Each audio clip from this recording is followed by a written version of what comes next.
There are several foundation brushes. So what are the differences and unique characteristics? This is a flat foundation brush. Pick up the product from the back of the hand, and apply it to the face slightly. Then use the makeup egg to blend outwards. Feature: quick application, friendly to beginners, suitable for strong fluidity products. This is a slanted foundation brush. Pick up the product from the back of your hand and gently apply it to your face. Follow the angled direction of the bristles and softly blend the product outwards. Feature: quick application, friendly to beginners.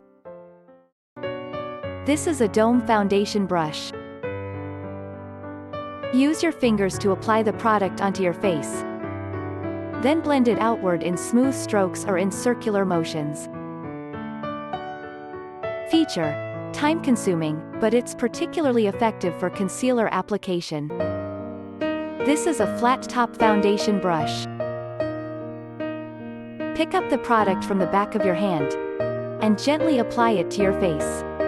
Perfect for applying product to the area beside the nose and nasal bridge. Feature: more precise, good for small corners.